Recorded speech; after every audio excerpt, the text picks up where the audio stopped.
ఇస్రాయెల్ అనేటటువంటి వాళ్ళు మొఘల్ సమయంలో వచ్చినటువంటి యూదులు. వాళ్ళు అరబీ భాష మాట్లాడేవారు, ఫార్సీ భాష మాట్లాడేవారు. మొఘల్ సమయంలో వచ్చినటువంటి యూదులు, మణిపూర్ ప్రాంతంలో, మిజోరాం ప్రాంతంలో ఉన్నటువంటి యూదులు. అంటే యూదా తెగల్లో నుంచి ఒక తెగ తప్పిపోయి వచ్చి అక్కడ సెటిల్ అయింది అని చెప్పటానికి జన్యురీత్యా అంటే జెనెటిక్ టెస్ట్ చేసి మరి నిరూపించుకున్నటువంటి వాళ్ళు ఈ రోజుకు ఆంధ్ర ప్రాంతంలో అంటే తెలుగు భాష మాట్లాడే యూదులు కూడా మనకు కనిపిస్తారు.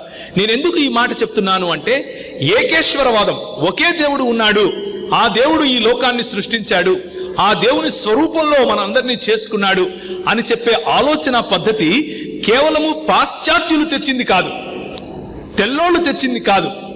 మనలాంటి వాళ్లే ఎవరైతే బయట నుంచి వచ్చారు అని మనల్ని పిలుస్తున్నారో, ఈ బయట నుంచి వచ్చిన వాళ్ళు అలాగే బయట నుంచి వచ్చిన వాళ్ళు తీసుకొచ్చిందే. ఆ మెసొపొటేమియా ప్రాంతం నుంచి వచ్చిన వాళ్ళు తీసుకుని వచ్చిందే. ఆ మెసొపొటేమియా ప్రాంతం నుంచి వచ్చినటువంటి యూదులు ఈ దేశంలో హిందూ అన్న మతం పుట్టక ముందు నుంచి ఉన్నారు అన్నది మీరు తెలుసుకోవాలి. వారు నేర్పించినటువంటి ఏకేశ్వరవాదం, ఒకే దేవుడు ఉన్నాడు అన్నటువంటి సిద్ధాంతం పైననే 52వ సంవత్సరంలో వచ్చినటువంటి తోమా ఆయన, అదే సంవత్సరంలో ఇటు అటు కొంచెం సమయానికి తేడాగా వచ్చినటువంటి మరి బర్తలోమి అయినా సరే ఇక్కడ సువార్తను ప్రకటించారు. వాళ్ళు ఈ దేశానికి రావటానికి కారణం ఏమిటి అంటే ఆ యూదులను చేరటానికే. ఏమని చెప్పాడు ప్రభు అపొస్తలుల కార్యములు 2వ అధ్యాయంలో? మొదట మీరు ఎవరికి సువార్త ప్రకటించమన్నాడు?